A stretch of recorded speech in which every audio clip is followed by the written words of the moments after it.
ছাত্র জনতার অভ্যুত্থানে ভারতে পলাতক শেখ হাসিনা ও আসাদুজ্জামান খান কামালের মৃত্যুদণ্ডের রায়ের কপি সরকারের সংশ্লিষ্ট দপ্তরগুলোতে আজ পাঠানো হচ্ছে না। আন্তর্জাতিক অপরাধ ট্রাইব্যুনাল 1-এর চেয়ারম্যান অসুস্থ থাকায় সম্ভব হচ্ছে না বলে জানিয়েছে ট্রাইব্যুনাল প্রশাসন। মানবাধিকার অপরাধের মামলায় শেখ হাসিনার মৃত্যুদণ্ডের রায়ের কপি মঙ্গলবার স্বরাষ্ট্র মন্ত্রণালয় ও পররাষ্ট্র মন্ত্রণালয়ে পাঠানোর কথা ছিল। রায়ের কপি হাতে পেলে ইন্টারপোলের মাধ্যমে গ্রেপ্তারি পরোয়ানা জারি এবং ভারতের কাছে আসামি হস্তান্তরের প্রক্রিয়া শুরু করবে দুই মন্ত্রণালয়। এছাড়া কেন্দ্রীয় কারাগারে পুলিশের মহাপরিদর্শক ও মামলার রাজসাক্ষী সাবেক আইজিপি চৌধুরী আব্দুল্লাহ আল মামুনের কাছেও রায়ের কপি পাঠানোর কথা ছিল। এর আগে সোমবার জুলাই গণ অভ্যুত্থানের সংঘটিত মামলায় শেখ হাসিনাকে ফাঁসির আদেশ দিয়েছেন আন্তর্জাতিক অপরাধ ট্রাইব্যুনাল। সাবেক স্বরাষ্ট্রমন্ত্রী আসাদুজ্জামান খান কামালকেও মৃত্যুদণ্ড দিয়েছেন ট্রাইব্যুনাল। বিচারপতি মোহাম্মদ গোলাম মুর্তজা মজুমদারের নেতৃত্বাধীন 3 সদস্যের ট্রাইব্যুনাল 1 এই রায় ঘোষণা করেন।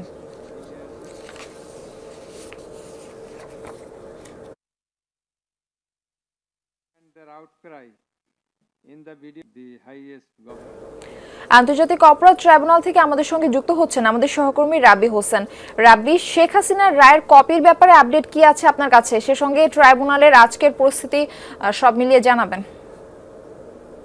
মারফি, মানবতা বিরোধী অপরাধের মামলায় সাবেক প্রধানমন্ত্রী শেখ হাসিনা ও সাবেক স্বরাষ্ট্রমন্ত্রী আসাদুজ্জামান খান কামালকে মৃত্যুদণ্ডে দণ্ডিত করেছেন আন্তর্জাতিক অপরাধ ট্রাইব্যুনাল। গতকালকে এই রায়টি ঘোষণা হয়েছে। তবে আজকে মূলত তাদের যে রায়ের কপি সেটি পাঠানোর কথা ছিল স্বরাষ্ট্র মন্ত্রণালয়, পররাষ্ট্র মন্ত্রণালয়ের পাশাপাশি সাবেক পুলিশ প্রধান চৌধুরী আব্দুল্লাহ আল মামুনকে যে 5 বছরের কারাদণ্ড দেওয়া হয়েছে সেই কারাদণ্ডের কপিটিও কেন্দ্রীয় কারাগারে পাঠানোর কথা ছিল। কিন্তু আন্তর্জাতিক অপরাধ ট্রাইব্যুনালের 1-এর যিনি চেয়ারম্যান রয়েছেন বিচারপতি গোলাম মুর্তজা মজুমদার, তিনি শারীরিকভাবে অসুস্থ থাকায় আজকে এই রায়ের কপিটি পাঠানো সম্ভব হচ্ছে না বলে আমাদেরকেও জানিয়েছেন যে আন্তর্জাতিক অপরাধ ট্রাইব্যুনালের যে প্রসিকিউশন রয়েছে বা প্রশাসন রয়েছে তারা।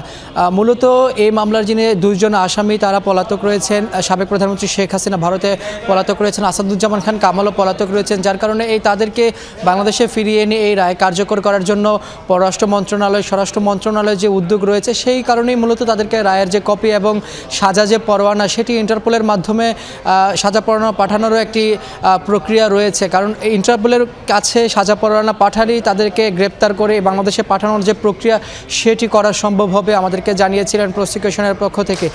তবে যেহেতু আজকে এই রায়ের কপিটি পাঠানো সম্ভব হচ্ছে না, পরবর্তীতে আবার আগামীকালকে বা আর পরে কবে পাঠানো হবে সেটি আমাদেরকে জানানো হবে। তবে যেহেতু চৌধুরী আব্দুল্লাহ মামুনের তিনি গ্রেপ্তার রয়েছেন, তিনি কারাগারে রয়েছেন, যার কারণে এই রায়ের কপিটি সেখানেও পাঠানো হবে তার যেই সাজা কার্যকরের বিষয়টি, কারণ তাকে 5 বছরের কারাদণ্ড দেওয়া হয়েছিল। তবে আজকে ট্রাইব্যুনালের 2 জুলাই শহীদ আবু সাঈদ